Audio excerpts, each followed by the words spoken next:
गोपी की शादी। गोपी अपने माँ बाप की इकलौती संतान है। उसकी माँ चाहती है कि उसका बेटा उसके हिसाब से जिए और उन्हीं के हिसाब से शादी करे।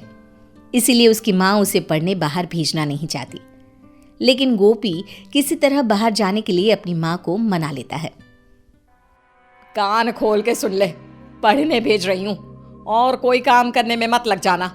दिमाग पढ़ाई के अलावा कहीं और नहीं जाना चाहिए, नहीं तो घर से निकाल दूंगी।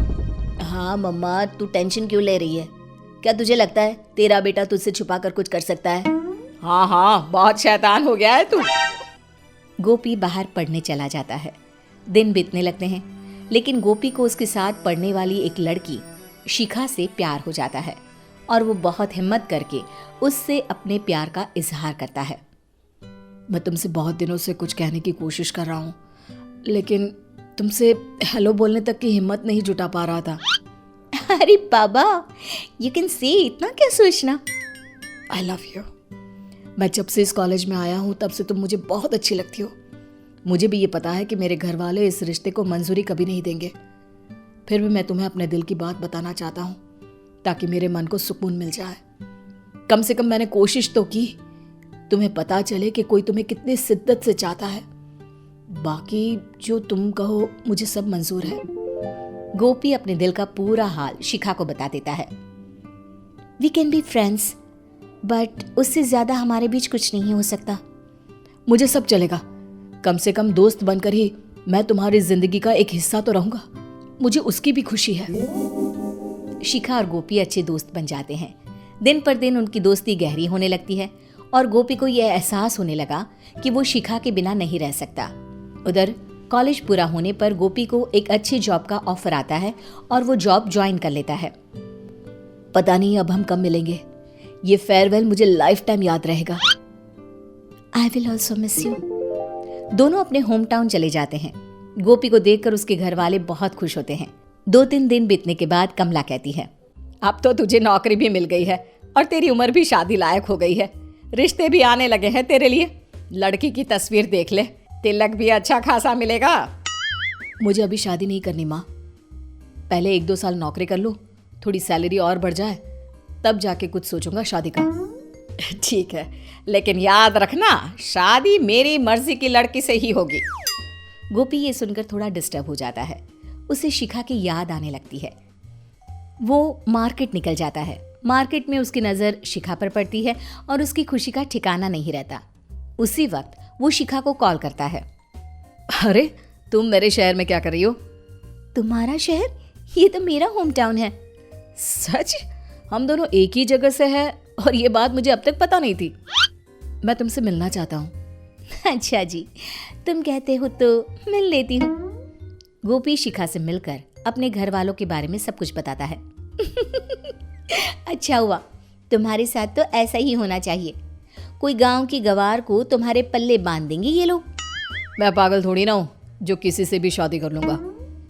कुछ दिनों के बाद गोपी अपने जॉब पर वापस चला जाता है। शिखा और उसकी नजदीकियां बढ़ने लगती है। इसी तरह 2 साल बीत जाते हैं। कमला अपने बेटे की शादी के सपने देखने लगती है और एक दिन गोपी के लिए एक रिश्ता आता है। कमला गोपी को कॉल करती है। अरे एक बहुत अच्छा रिश्ता आया है, अब तो तेरे 2 साल भी पूरे हो गए। अपनी कोई अच्छी सी फोटो भेज दे, लड़की वालों को भेजना है। माँ, मुझे शादी नहीं करनी ऐसे कोई भी लड़की से। गोपी शादी की बात को टालते ही रहता है, इसलिए वो अपने घर भी नहीं जाता। लेकिन एक दिन कमला की तबीयत खराब होने के कारण उसे अपने घर जाना पड़ता है। बेटा, तू अब शादी कर ले। माँ, मैं किसी और से प्यार करता हूँ और उसी से शादी करूँगा। बाहर पढ़ लिख कर दिमाग तो खराब नहीं हो गया ना तेरा? मेरे घर को तोड़ना चाहता है क्या तू? वो मॉडर्न लड़की आएगी और मेरी खुशियों को निगल जाएगी। अरे दोस्ती तक तो सही है, लेकिन वो इस घर की बहू नहीं बन सकती। और अगर तूने मेरी मर्जी के खिलाफ शादी की तो तेरी टांगे तोड़ दूंगी। ठीक है माँ, फिर मैं कभी शादी ही नहीं करूँगा, उसकी याद में ही जिंदगी काट दूंगा। शादी तो तुझे करनी ही पड़ेगी, चाहे जो कुछ भी हो जाए। ठीक है, मैं शादी करके हमेशा के लिए चला जाऊंगा। तू अपनी बहू को अपने पास ही रख लेना।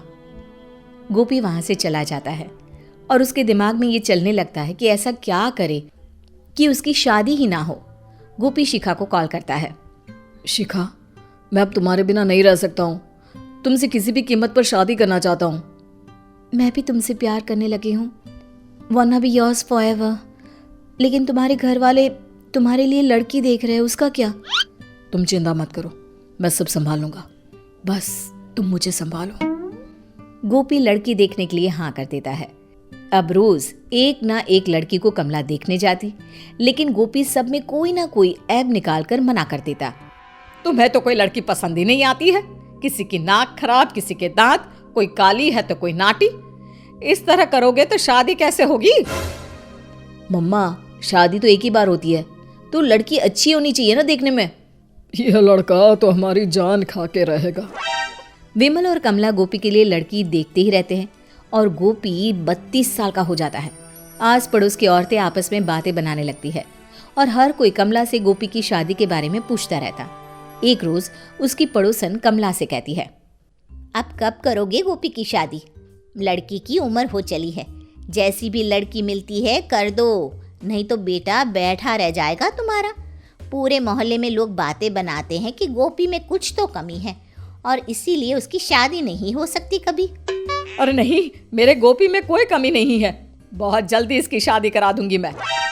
पड़ोसन की बातों से कमला चिंता में रहने लगती है और अब तो गोपी के लिए रिश्ते भी आना बंद हो जाते हैं। कमला चिंता में डूब जाती है और उसके मन में गलत गलत विचार आने लगते हैं। एक रोज जब कमला सब्जी लेने के लिए बाहर निकलती है, तब पड़ोस की दो औरतों की बातें सुन लेती है।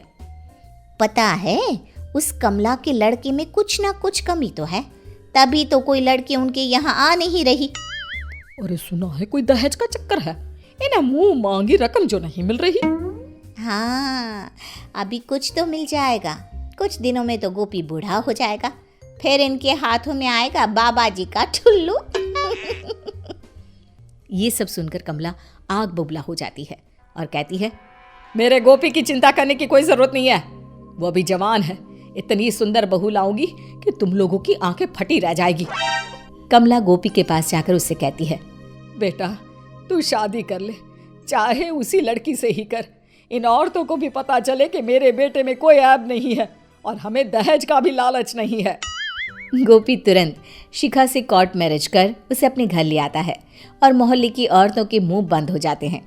कमला भी शिखा को पूरे मन से स्वीकार कर लेती है और गोपी का प्लान सफल हो जाता है।